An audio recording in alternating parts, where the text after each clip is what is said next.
Bonjour à toutes et à tous, bienvenue pour ce nouveau live by Devoteam. Aujourd'hui, Startup, accélérez votre développement avec Google Cloud. Le cloud a révolutionné le fonctionnement des entreprises et plus particulièrement celui des startups. De nos jours, la plupart des startups choisissent d'adopter le cloud natif dès leur création. Des entreprises comme Airbnb, Slack, Lyft, Netflix, pour ne citer qu'elles, ont pu croître, innover très rapidement en s'appuyant sur leur cloud hautement sécurisé et qui leur assure flexibilité et agilité. En France, particulièrement, de nombreuses startups devenues leaders mondiaux ont choisi le cloud dès leur démarrage. Je vais en citer aussi d'autres, Conto, Backmarket, JobTeaser, Open Classroom. L'approche des startups en matière de cloud est différente de celle des grandes organisations qui sont déjà établies et elles peuvent aussi éprouver quelques difficultés ou des lenteurs dues à leur infrastructure existante, on va dire leur dette technique. Pour les startups, les enjeux de vitesse, de sécurité et d'agilité sont les principales raisons de leur choix du cloud. Je vous propose de démarrer très vite cette émission en commençant par la première séquence, Startup, défis et enjeux.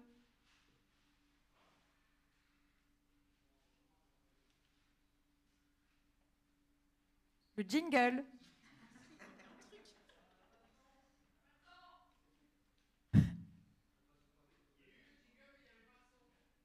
Vous rigolez ou quoi? Donc on y va.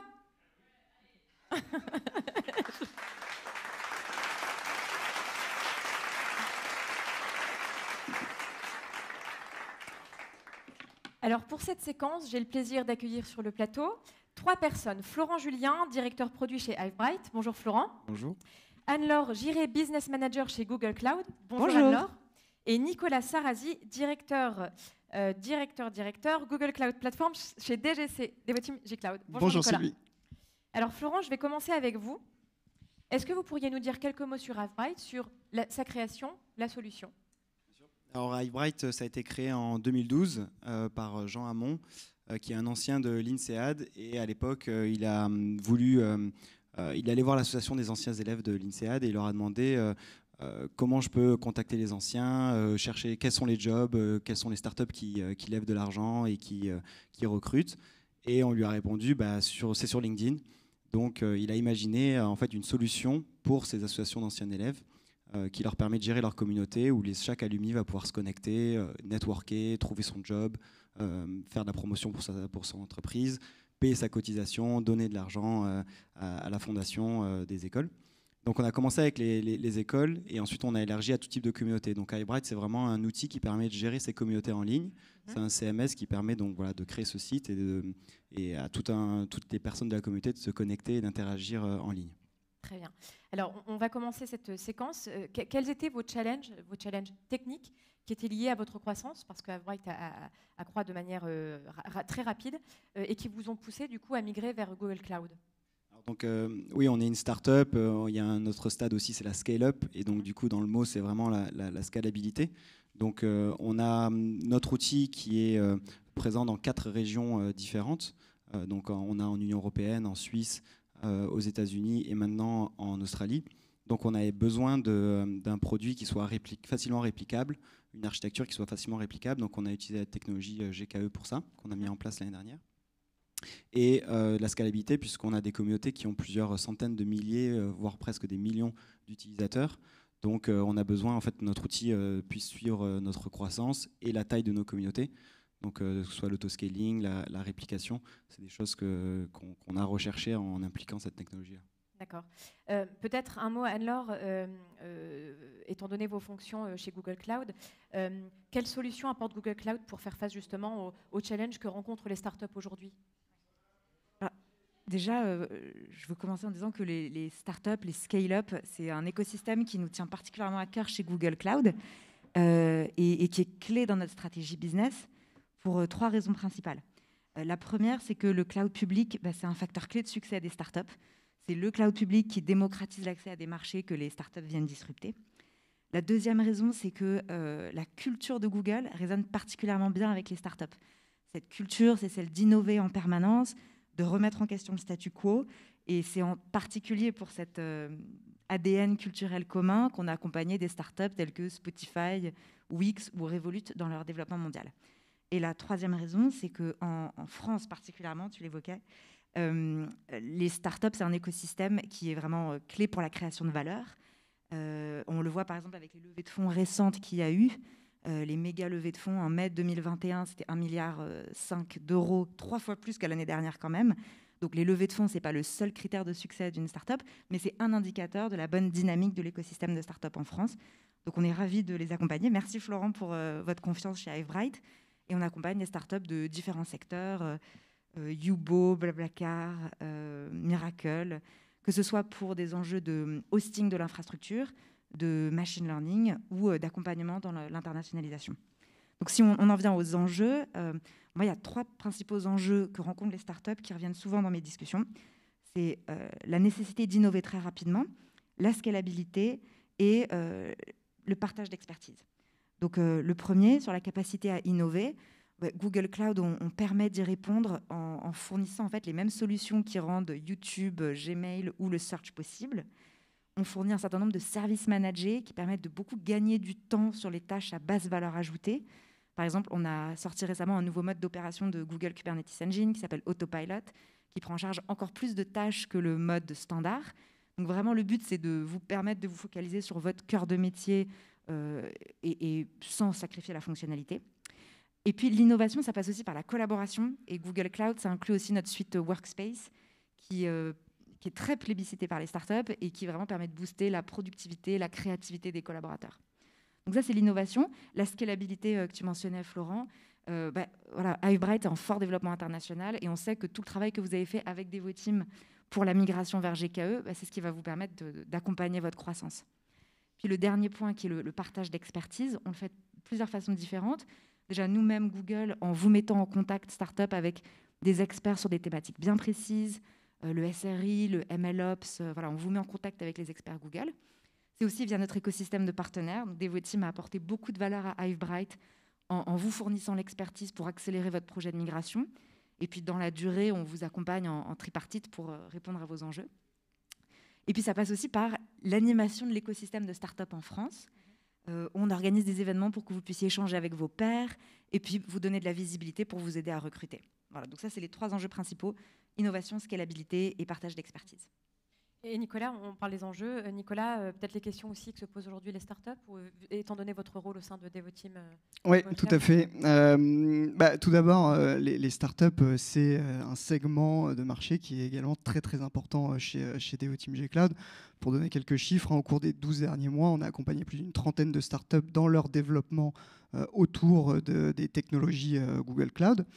Et je dirais que les questions qu'elles nous posent ou sur lesquelles elles nous interrogent fréquemment quand elles viennent nous voir, elles dépendent beaucoup du niveau de maturité, du niveau d'avancement finalement dans leur développement. On a tout d'abord les startups qui sont en amorçage, qui démarrent, où là on a beaucoup de questions autour des bonnes pratiques pour ne pas faire d'erreurs, pour démarrer correctement et pour se lancer finalement de manière sereine sur le cloud. La technologie pour les startups, c'est un asset important et donc il est important de se lancer correctement pour pas que ça devienne un écueil.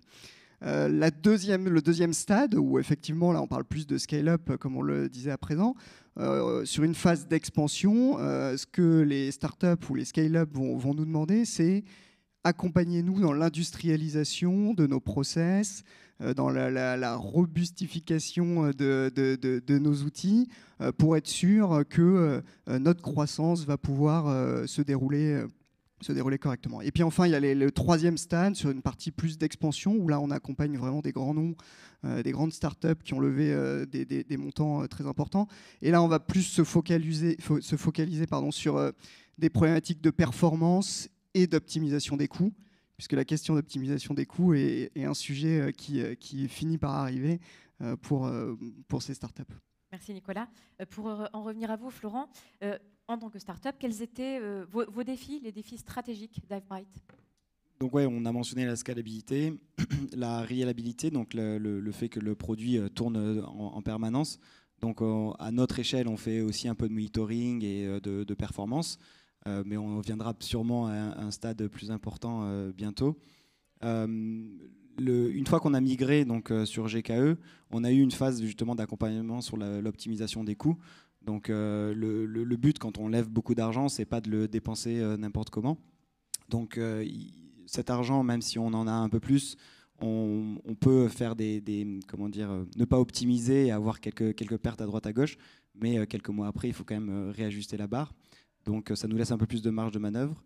Voilà, donc scalabilité, reliabilité, réplication, facilité de réplication pour nous, notre expansion internationale en tout cas. Et voilà, donc, et après les équipes, le recrutement, c'est en dehors de la partie tech, le recrutement et le positionnement de l'entreprise sur le marché pour attirer des talents, c'est super important. Avoir des technologies qui soient modernes facilite l'attraction de talents. Donc même des personnes qui ne sont pas développeurs au niveau des DevOps qui vont gérer les machines, des développeurs même front-end, back-end, s'ils savent qu'on est sur cette technologie, parce qu'ils lisent des articles sur Netflix qui plébiscitent ou d'autres boîtes qui sont des modèles, ils sont attirés par cette technologie, donc ça les pousse à nous rejoindre. Merci. Anne-Laure, par rapport justement à ces défis que Florent évoque, quels sont les différenciants de Google Cloud pour les startups? Je pense qu'on a 5 principaux différenciants qui sont particulièrement pertinents pour les startups. Le premier, j'en évoquais quelques mots, c'est la culture. Donc une culture très tech, très portée sur l'innovation continue. Le second, c'est notre capacité à optimiser les coûts. On l'a mentionné avant. On a chez Google Cloud un certain nombre de fonctionnalités uniques, comme les custom machine type, la capacité à réserver des slots dans BigQuery, qui permettent vraiment d'optimiser le ratio coût-performance, et donc qui permettent de bien monitorer ces coûts, et puis aussi de bien les comprendre et les suivre au cours du temps, ce qui est clé pour les startups. Le troisième, c'est vraiment notre objectif de fournir la meilleure tech le plus simplement possible. Donc on a un certain nombre de différenciants sur la gestion des applications, sur le machine learning, le tout avec un ADN très open source, parce que c'est important pour nous, on défend la vision d'un écosystème ouvert. On a un quatrième point qui est de plus en plus pertinent pour un certain nombre d'acteurs, c'est la sustainability. Google Cloud est l'acteur cloud le plus éco-responsable. On compense totalement nos émissions de carbone depuis 2007 et on a un objectif très ambitieux de fonctionner totalement à énergie sans carbone, 24/7 en 2030. Et on fait des bons progrès en ce sens parce qu'on a déjà 5 data centers qui opèrent avec 90% d'énergie sans carbone. Et le dernier point, je pense, c'est le fait que Google Cloud, on fait partie de la grande famille Google et Alphabet. Donc on essaye de mettre le meilleur de Google à disposition des startups, ce qui peut passer par la collaboration avec nos équipes YouTube, Maps ou marketing digital quand c'est pertinent. Merci beaucoup Anne-Laure. Nicolas, quelles sont les spécificités des startups à prendre en compte aujourd'hui sur de tels projets? Ouais. Les startups, on l'a dit, elles sont dans l'action. On est sur des rythmes qui vont très vite. Elles ont besoin de cette action pour vivre, pour survivre parfois. Et comme on le disait précédemment également, la tech, c'est leur principal asset, ou en tout cas un asset qui est important de développer et de valoriser. Donc chez Devoteam, on s'inscrit véritablement dans cette dynamique-là. Et notre vocation et notre ambition, c'est d'être un partenaire de confiance pour ces acteurs. Et comment est-ce que ça marche? Ça marche tout simplement avec de la proximité, avec un travail sur de l'expertise pointue. On ne travaille pas avec des startups comme on travaille avec les grands groupes, mais je dirais que le mix et le fait de travailler aussi avec les deux côtés du business nous permet de comprendre et d'adapter en permanence nos méthodologies, notre accompagnement pour tirer le meilleur. Et une question, Florent, plus sur le développement. Quelles décisions vous avez prises justement pour accélérer ce développement et quels sont les bénéfices peut-être que vous en tirez aujourd'hui, si déjà vous pouvez les quantifier? Alors oui, déjà on revient toujours au même sujet, mais aujourd'hui, nous, on est sur une technologie qui nous donne satisfaction et qu'on a envie de continuer à améliorer. Donc, le travail n'est jamais terminé, on est vraiment sur du continuous improvement. Il y a des nouvelles fonctionnalités qui sortent, mais il y a aussi, nous, basé sur notre monitoring, etc., on a forcément une liste de choses à faire. Donc, pour nous, ça va vraiment être de continuer dans ce sens, d'améliorer notre infrastructure. et puis nous ouvrir des opportunités, ne pas se fermer en tout cas de porte. Donc c'est vraiment essayer d'être agnostique sur la façon dont on gère nos différentes technologies. Et voilà, c'est plein de sujets. Enfin, aujourd'hui, pour reprendre l'expression de certains de notre équipe, c'est encore aussi la boule de cristal. Quels sont nos besoins qu'on va avoir l'année prochaine? On n'est pas sur un plan à 5 ans. Donc c'est pour ça que dans la relation tripartite qu'on a, ce qui est super important, c'est qu'on a des rendez-vous réguliers où on va pouvoir exprimer nos besoins. Et donc, soit il va y avoir un expert qui va pouvoir nous aider sur le sujet, soit il va y avoir vraiment une mission de conseil, soit une mission d'exécution. Donc on reste une start-up avec des moyens assez limités. Donc voilà, si on peut faire appel à un consultant ou à un expert qui va venir travailler sur une mission, sur un objectif bien précis, en fonction de besoins qui arrivent, c'est important de garder cette relation sur le long terme. Merci Florent. Anne-Laure, de votre côté, quelles sont vos priorités stratégiques pour continuer à soutenir les startups comme Hivebright? Il y en a 3 principales. La première, c'est de vous écouter au maximum. Comme tu l'as dit, Florent, les besoins ne sont pas forcément les mêmes selon les stades de développement, selon l'industrie dans laquelle on opère, les clients que vous ciblez. Donc voilà, le feedback client, c'est extrêmement important. On l'utilise en permanence, le feedback client, y compris celui des startups, qui peuvent être amenés à rencontrer nos product managers pour travailler ensemble sur nos solutions. Donc vraiment, l'enjeu, c'est de continuer à vous écouter au maximum pour être au plus près de vos enjeux.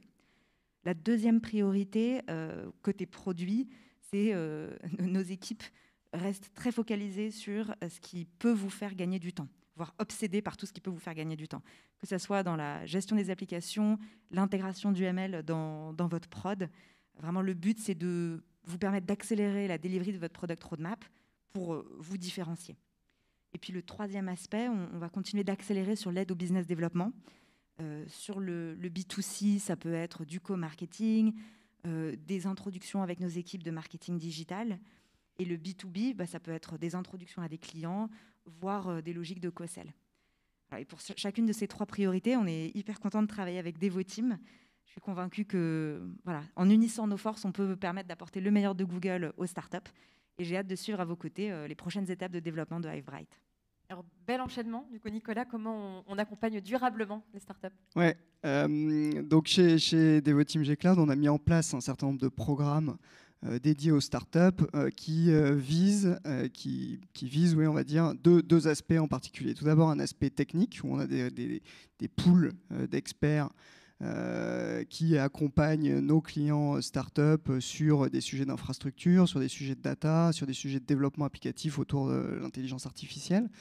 Et puis également sur l'aspect financier, parce qu'en tant que reseller GCP, on a la capacité à accompagner nos clients, à leur proposer des offres avantageuses et qui correspondent à leurs besoins propres, et aussi à les accompagner, comme on le disait tout à l'heure, sur la durée, l'optimisation dans le temps. Je dirais que on n'a pas vocation à poser nos valises et à s'installer ad vitam chez les startups. On est vraiment là en renfort, en expertise pointue, pour leur permettre tout simplement d'accélérer. C'est vraiment notre vocation, être un partenaire de confiance qui permette aux startups d'accélérer et de se développer. Merci beaucoup, Nicolas. Je vous propose de continuer cette émission avec une deuxième séquence sur les startups. On continue. Comment déployer une solution globale et sécurisée vers le cloud.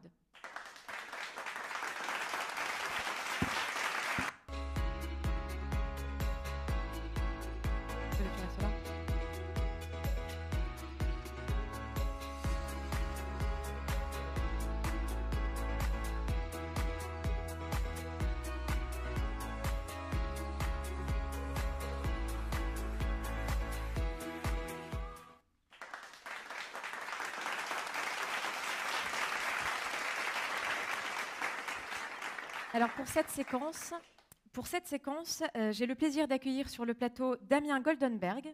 Bonjour Damien. Bonjour. Donc vous êtes ingénieur SRE chez Hivebright. Oui. Et j'ai le plaisir aussi d'accueillir en duplex cette fois Mathieu Audin, qui est architecte chez Devoteam Google Cloud. Bonjour Mathieu, est-ce que vous nous entendez bien? Bonjour, je vous entends très bien. Super.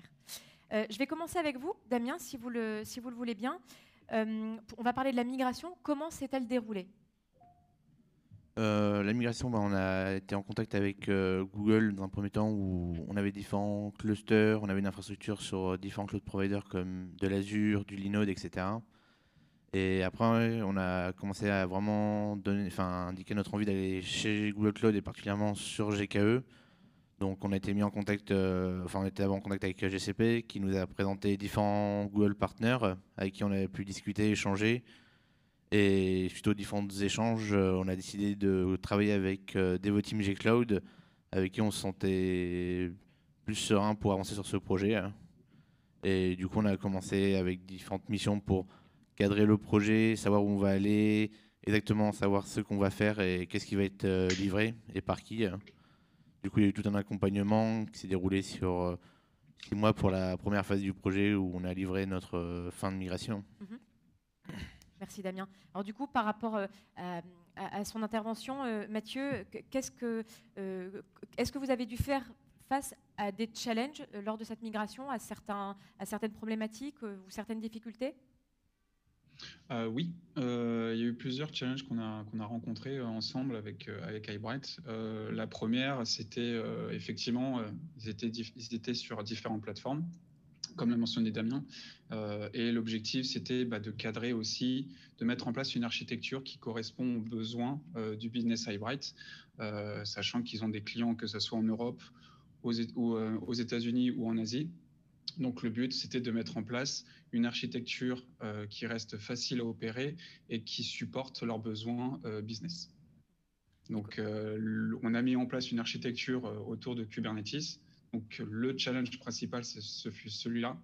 Kubernetes reste un sujet compliqué. Mettre en place les bonnes pratiques, d'avoir une visibilité en termes de coûts, par exemple. Il y avait mettre en place aussi les différents environnements qui permet notamment d'améliorer la partie recherche et développement au sein d'iBright. Et puis aussi la mise en place d'une conformité PCI, puisqu'il faut savoir que chez iBright, leurs principaux clients, l'un des principaux clients, ce sont les écoles. Et notamment, il arrive qu'il soit organisé des récoltes de fonds, auquel cas, justement, les anciens élèves font des paiements au niveau des terminaux de paiement sur le campus. Et donc, du coup, il fallait s'assurer, en plus de la mise en place de bonnes pratiques sur GCP et autour de Kubernetes, la mise en place d'une conformité PCI. Merci Mathieu. Vous voulez rajouter quelque chose, Nicolas, sur la migration ? Non, je pense que Damien et Mathieu ont bien introduit le sujet. Je pense que iBright est venu vers Google, est venu vers Devoteam à un instant clé de leur croissance, à un moment d'expansion internationale où ils cherchaient de la robustesse, des performances. Et c'est exactement ce qu'ils ont trouvé, je dirais, avec l'environnement Google Cloud. Avec cet environnement GKE qui est quand même à la base inventé et utilisé en tout premier lieu par Google.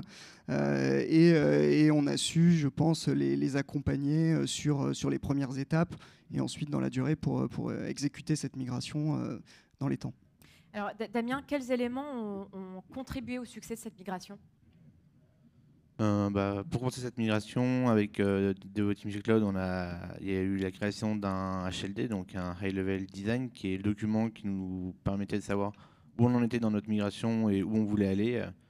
Où ça nous a permis de bien suivre tout, définir les différentes conventions, c'est-à-dire qu'il y a eu tout un gros travail par Mathieu en nous proposant plusieurs possibilités et après on disait vers où on voulait aller. Ce qui à la fin nous fournissait un document de base qu'on pouvait partager avec les différents collaborateurs chez iBright pour savoir à quoi allait ressembler cette infrastructure dans le futur. Et après, ça a été l'application de ce HLD pour créer des vraies infrastructures. Donc, on a créé plusieurs morceaux d'infrastructure avec des technologies d'infrastructure as code parce que, comme il a été dit, on est sur plusieurs data centers. On est en Suisse, on est en Europe, on est aux États-Unis et récemment, on est arrivé en APAC. Donc, on a eu besoin de ces genres de technologies pour nous simplifier la gestion de l'infrastructure à travers le monde et leur déploiement. Mathieu, selon vous, quelles sont les clés pour une migration réussie ? Alors la première, c'est d'avoir une collaboration assez étroite avec iBright et Google notamment. Et c'est aussi la mise en place du savoir-faire de Devoteam G-Cloud, une méthodologie assez rigoureuse qui permet justement de lister les principales étapes en termes de design. Et puis derrière, une fois que, comme le disait Damien, on propose des scénarios. Une fois que les scénarios ont été validés par Eyebright et par Damien, on a pu appliquer justement la méthodologie et derrière avoir une migration qui s'est passée très bien sur GKE et du coup qui permet d'être scalable, que ce soit aux États-Unis, en Europe ou en APAC. Merci beaucoup Mathieu. Peut-être une dernière question qui s'adresse à tous les trois, hein, Nicolas, Damien, Mathieu. La collaboration entre justement cette relation tripartite hein, entre Devoteam G-Cloud, entre Google Cloud, entre Eyebright sur le projet. Qui prend la parole? Je commence, mais je laisserai bien entendu les principaux intervenants s'exprimer. Je pense que voilà, on est dans un exemple typique de parfaite collaboration qui passe par un enjeu et un objectif commun et une volonté finalement de faire avancer ensemble un projet qui soit technologique ou métier. Je pense que la complémentarité, je dirais, entre les forces internes de nos clients comme Eyebright, la méthodologie et l'expertise qu'on a pu développer en interne chez nous, chez Devoteam G-Cloud, et puis bien entendu le support sans faille du Google Cloud pour nous épauler, nous conseiller, savoir recommander en permanence des solutions innovantes, fait une alchimie qui aboutit à des grands succès. Ouais. Tout à fait. Damien, un dernier mot pour peut-être pour conclure. Oui, du coup, désolé pour la question. Un dernier mot pour conclure? Oui, du coup, avec Devoteam G-Cloud, c'est quelque chose qui s'est très bien. Enfin, c'est une expérience qui s'est très bien passée. Il y a eu un très bon suivi. Ça a été une expérience très agréable. On a été bien accompagnés. Lorsqu'il y avait des questions, on avait des réponses très vite et ils savaient s'adapter à nos besoins où on n'avait pas toujours une vision à très long terme. Et ouais, c'était sur 2 semaines où on allait avoir des demandes et du coup, on avait une bonne réponse de leur part. Donc, c'était très sympa. Fluide oui. Et facile. Merci beaucoup, Mathieu. Mathieu, peut-être un petit mot pour conclure également? Merci à Eyebright, honnêtement, parce que ce fut un projet intéressant. Merci aussi à Google pour nous avoir supportés et accompagnés tout au long de ce projet qui fut compliqué tout de même d'un point de vue technique. Et voilà. Donc, je suis impatient de continuer le travail au quotidien avec Eyebright, avec Google en support. Donc, il y a d'autres projets à venir et voilà. Donc, on attend la suite. Merci beaucoup Mathieu. Moi je tiens à remercier en tout cas tous les intervenants, surtout que on a eu la chance d'avoir quasiment tout le monde sur le plateau et merci Mathieu effectivement pour le duplex et je vous dis à très vite pour un nouveau live by Devoteam.